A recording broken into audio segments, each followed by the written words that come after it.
Everybody, today we're doing a thing called New Friends for Thomas VHS review.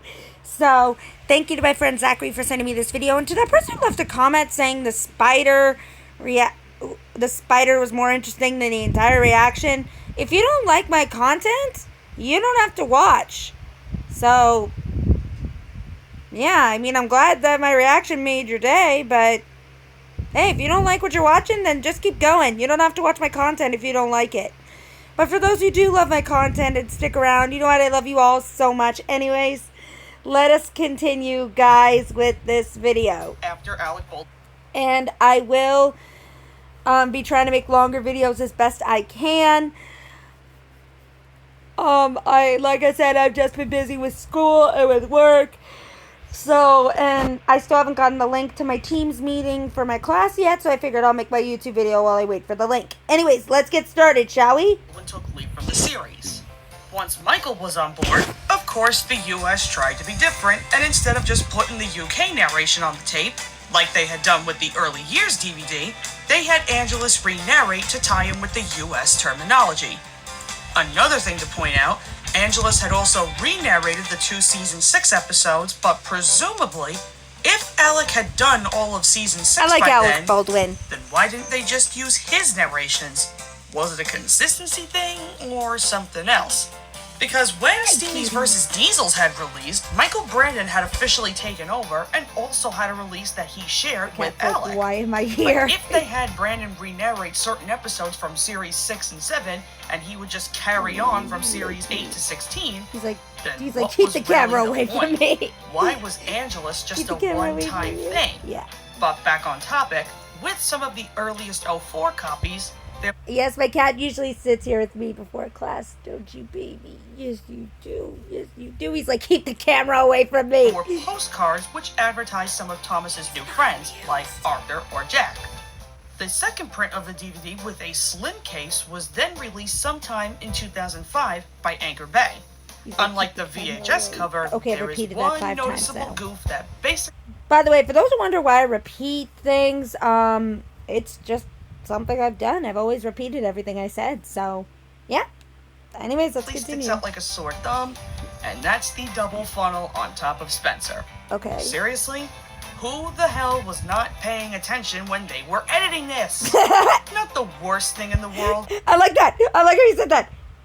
Like, I'm sorry, that was way too funny. I can't even say it without laughing. But still goofy looking. In 2009, Lionsgate released New Friends again with thick and slim cases.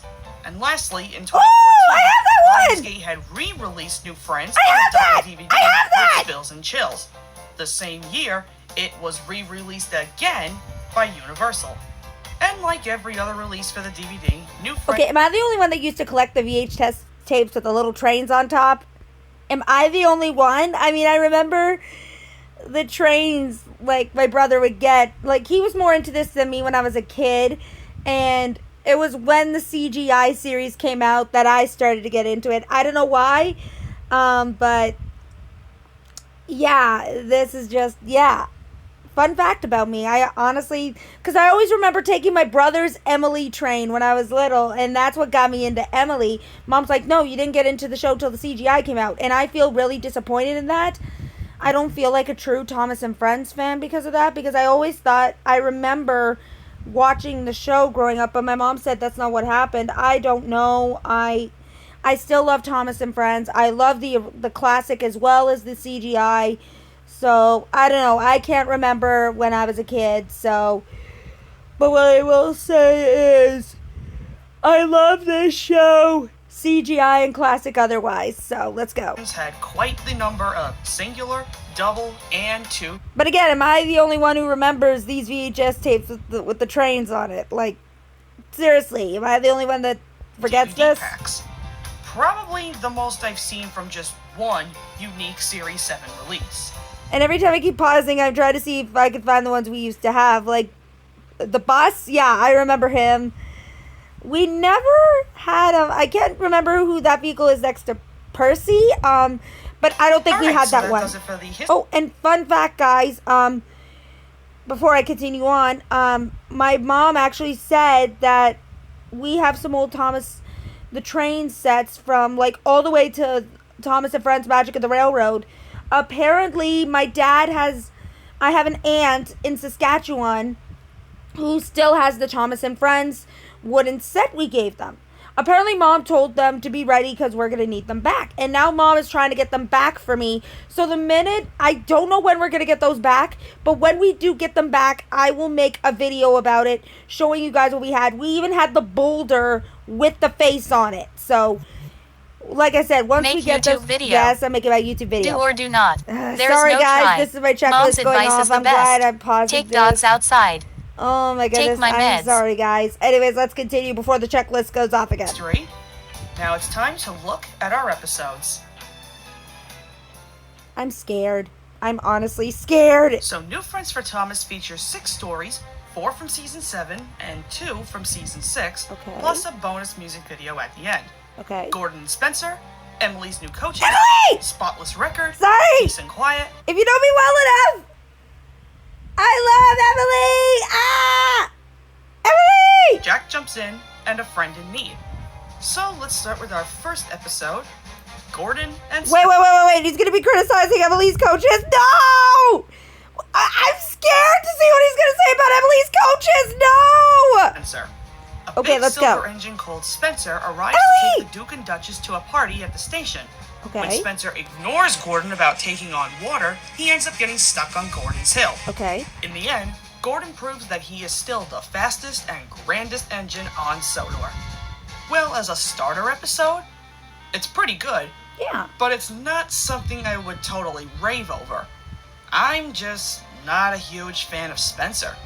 In fact, I don't know anyone who... Okay, were any of us really a huge fan of Spencer?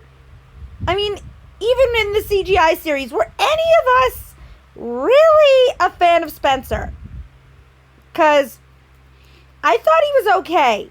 In the CGI, I liked him a lot more, but in the classic, wasn't really a fan of him until the CGI series came out. has him as a favorite character.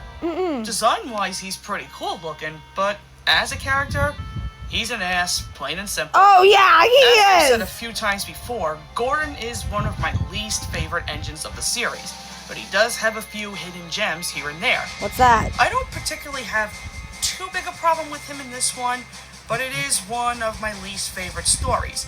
It's not bad by any means, I'm just not super crazy over it.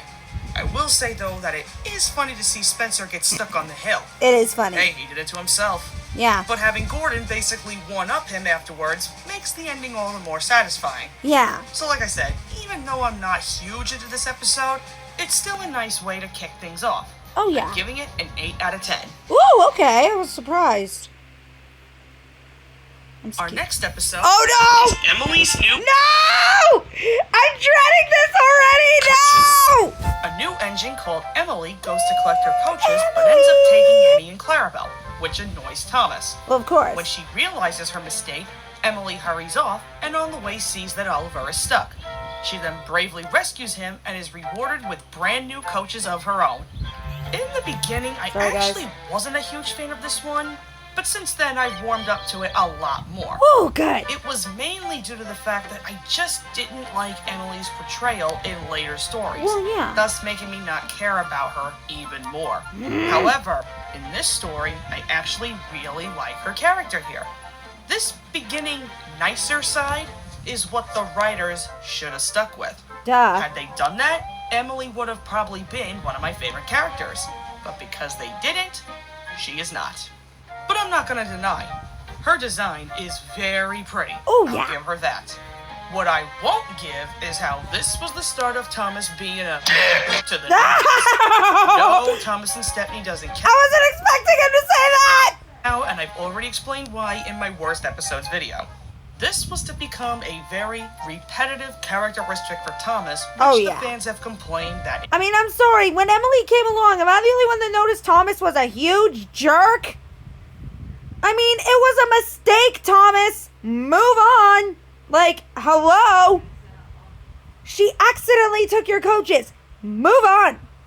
And I have to agree with him. In other episodes, Emily was a little bossy, a little stubborn. But no one's perfect. Like, no one's perfect. Come on. It's annoying, lazy writing, and it makes Thomas very unlikable. Oh, yeah. I did mention that Thomas's anger is somewhat justified here, but I think it still counts nonetheless. The most interesting part is the near crash scene. The music here definitely makes it all the more intense. Oh, yeah. But also, I feel like Angelus was a little underwhelming. I personally feel like Brandon did a somewhat better job at this particular scene in his re-narration. But small gripe aside, it's still a really nice introductory story for Emily. Oh, yeah. Like I said, I'd like her a little more had the writers just stuck with this personality for her. Oh, yeah. 9 out of 10. Oh! Okay, I wasn't expecting a 9 out of 10 with that one. Hi, Oma! How are you?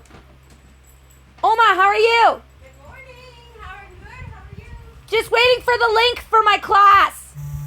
I'm just waiting for the link for my team meeting for my class. Since I haven't gotten it yet, I've been making my YouTube video. Alright guys, sorry about that. My Oma just came in, so... Next comes our third episode. Ooh, okay. The Spotless Record. Ooh. The new engine named Arthur has a spotless record, which means he's never been naughty or had any accidents. Thomas plays a trick on him with the trucks, and when he tries to put them in their place, the trucks crash into Duck, which tarnishes Arthur's record. Oh, This one is awesome. I really like Arthur as a character. Having a spotless record didn't make him a snobby or boastful engine. No. Instead, he's kind and does his work the way he usually does. Thomas being a little like usual with the newbies. Okay, I'm sorry. I'm gonna have to agree. Every time a new character comes in, Thomas is such a huge jerk. I mean, Thomas, come on. Did actually set up two very important key life lessons if you really think about it. One of those being that while it's impressive to have such a record, nobody is perfect. Had Thomas not set Arthur up, he probably would have made his own mistakes down the line. The other being that it's always good to own up for your actions. What Thomas did was very cheeky, but he wasn't snarky about it after being found out. He was actually really genuine, which made Arthur forgive him. I also really liked the last line of the story, that spotless records are made to be broken and can be mended like friendships. It's a nice way to close off the episode, but I wouldn't say it's generally correct 100% of the time, because we have seen stories that don't exactly end on a high note in the friend category. Oh, yeah. One prime example would be the Diesel Duck trilogy. Oh, yeah. Also, this is the second fruit-related crash we've seen in the show. I'd say this one is a little more crazy than the one in Fruitful Day. Yeah. Overall, this is a fun and exciting episode that is definitely one of Season 7's best. I give it a 10 out of 10. Oh, okay. Wasn't expecting that, but okay. Next episode is Peace and Quiet. Don't A new remember this engine named one. Murdoch comes to help with the heavy goods, but longs for some peace and quiet, which he can't seem to get with Harvey and Salty. But one day, a flock of sheep blocks the trail. And if you're wondering why I haven't reacted to a lot of Thomas and Friends episodes lately, I've been getting a lot of notifications from YouTube. Sorry, guys. Load dirty dishes into the dishwasher. Yes, I'll get to that later. Checklist. I have class today. Anyways, as I was saying, I've been getting a lot of emails and notifications on YouTube Studios saying a lot of the episodes I've reacted to from Thomas and Friends are either getting removed or blocked. For some reason, I don't know why, but this is just downright ridiculous, and I think YouTube needs to figure this out, because how is Thomas and Friends not okay for kids? I'm sorry, how is this not okay for kids? Because a lot of episodes are getting removed, and I think that's completely crap. I'm glad I still have Netflix to watch the Thomas and Friends CGI series episodes. A lot of those episodes are gone. A lot of the classic episodes are gone. I mean, YouTube, what the heck? I'm sorry to say, how is this dangerous for kids? Like, I don't know why you're removing the episodes from Thomas and Friends, but this is safe for kids. And this is just ridiculous. Like, you're taking away what we adults grew up to. You're taking that all away. I am just saying. So, if you're wondering why I haven't reacted to a lot of Thomas and Friends episodes lately, that is why. So I have to be more careful. And won't stop making But I've said my piece. noise. Murdoch then apologizes for his rude behavior. Oh, yeah. The amount of times I have been so undecided about this episode is not even funny. 1 minute I like it, Oh, 1 minute I don't. Okay, that was Now I just don't care about probably it. my finger It grazed the just screen. exists to me. I feel like this had so much potential, and in the end, it's just so blandly boring. The story is kind of slow, for one, and I honestly really don't care about Murdoch all that much. There's hardly anything about him to We never really saw Murdoch in a lot of the series. I'm just saying. Take my meds. Sorry, guys, again. Take dogs outside. Sorry, guys. Mom's advice is the best. Make YouTube video. That's what I'm Sure, he doing. may be cool in design, but there's really Sorry, guys, I'm not just much checking the time. I personality. also have to keep an eye on my emails. He's pretty much a noble. Give me a second, guys. I just gotta check something. Hang on a minute. Hey, guys, sorry about that. I had to check character. something. Let's continue. I feel like he had potential to be great, It's a recording. but Okay. he Wait, it's a really recording. needed Yeah, we're maybe recording. a few Okay. more episodes to develop. Maybe then he would have been more of an interesting character. Oh, yeah. Can't really think of anything else to say other than this is another of my least favorite season 7 episodes. We never really saw a lot 5 of out of Murdoch. 10. We never really saw a lot of Murdoch in the show, really. So. Up next is Jack Jumps In. Ooh, Thomas Jack. is sent to pick up a front We actually had the wooden toy of Jack. I remember I would sometimes sneak Jack from my brother. Kept pushing on. There was this little button on the top of him that would make his shovel go up and down. I don't know why. I love buttons. I don't know if that's an autism thing or not, but it's just I loved pushing it. owner named Jack and bring him to the quarry. Jack meets all kinds of machines and is told to keep safety Anyways. first in his mind. But in all the excitement, ends up tipping himself over, and Miss Jenny wonders if he is really ready for the pack. So this is pretty interesting as we have more vehicle characters introduced from the pack gang. For starters, I really like Jack. Oh, me I too. like his sense of trying to pitch in and help out, even though that was his later downfall, jumping in where he wasn't wanted. I can kind of see that being a bit relatable, where you have good intentions, but they don't turn out how you thought. The other character I really like is Alfie. Oh, I love Pretty him. much the same energy as Jack, but is also a little more experienced in safety, and also, as they say, he makes the hardest job seem like play, which makes him a pretty fun character. As for the rest of the machines, they seem like an interesting bunch, but this is where I don't care all that much for Angelus's narration. There are some lines where it's just a bit hard to understand what he's trying to say, and the lack of character distinction is hard for me to get their personalities. Okay. This is another of the very few times where I prefer Baldwin's narration. Also, Baldwin. what in the godforsaken I'm sorry. Alec Baldwin was a great narrator, and why does Feed that dogs look and so give them water. creepy? Oh my Feed goodness. the cats. Yes, I fed the dogs and cats. Why does Thomas look so creepy when you pause this? in hell is that Thomas model? I agree! That face alone could give any young child nightmares. Who That is- thought it was a good idea to use That's so this creepy! abomination? Yikes. Anyway, for the start of Jack's story, it does start out a little rocky, but you can at least tell that he's sorry and wants to redeem himself, which so conveniently leads up into the next story. For now, I'm giving this episode a 9 out of 10. Okay. A lot of 9 out of 10s. And our final episode is A Friend in Need. Since his accident, Jack has been good and follows all the rules, but still worries if Miss Jenny won't let him stay with the pack. Eat a healthy Later breakfast. On, I Ned will and Steve show after. Eat a healthy the breakfast. Keystones off a bridge, which puts Thomas in terrible danger. Jack then jumps in to save his friend, and due to his bravery, Miss Jenny allows him to stay. This was a fantastic redemption episode for Jack. Oh, yeah. Personally, I prefer this one just a bit more, given the intensity. Seeing Jack bravely hold up the bridge to save Thomas was a very noble thing of him, despite him trying so hard not to jump in when he wasn't needed. When you really think about it, he could have permanently taken himself out of service, but thankfully it didn't happen. And in the end, he definitely earned his place in the pack. We're also introduced to one new member, that being Ned. Given the line, he has a big bucket and a big heart, While he may have good intentions, I he never looks liked Max clumsy as hell given the situation that just happened.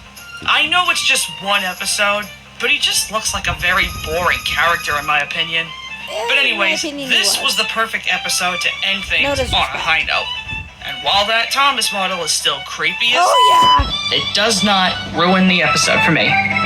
10 out of 10. That was good. And of course we have our bonus music video. 5 new engines in the shed. As I've already mentioned in my song ranking video, this song is just okay. It's not a terrible song by any means, but it's still a bit confusing. I still don't get why this is a Season 7 song with 2 characters already introduced from Series 6. I still think it's because they couldn't maybe come up with some lyrics for the other new characters and just went with Harvey and Salty. As I said again, their verses have a much nicer ring. And I do like some of the shots they use for the newbies, including the extended shots. It's definitely not Mike and Jr.'s best, but it's not bad at all. It's just fine. Well, yeah. So what do I think of New Friends for Thomas? Well, while I'm not a fan of certain episodes, I think it's the best release from Season 7. Oh, yeah. When I first heard Michael's narration, I'll be honest, I wasn't really that big a fan of this tape as a kid due to me not knowing who the hell he was, which is pretty understandable amongst the US fans. I wasn't used to hearing him over Ringo, George, or Alec, and also because I didn't like the way he told some of the stories with hardly any James's distinction face. between characters. Almost like another Ringo. But as time went on, I've grown to love his narrations as he has gained lots of love and respect, not only from me, but from many other fans. Oh, me too. I don't always like his narrations 100% of the time, but a majority of what he's done, I have a much greater appreciation for. I wish this wasn't the only tape where we had him tell the stories. I feel like the other Season 7 releases would have been a little more tolerable compared to Brandon's narrations, even though there are some of his stories And now I'm Catholic personally get the okay camera away with. from me. Anyway, the tape itself does have a mixture of good and meh episodes, but I can at least sit through them compared to others. I highly recommend this for all Thomas media collectors. That was a really interesting episode. I'm sorry to cut this short, guys, but I have class to get ready for class. So I'll see you all in the next video. Hope you all enjoyed it. This is KBR101 signing out. Adios, everybody.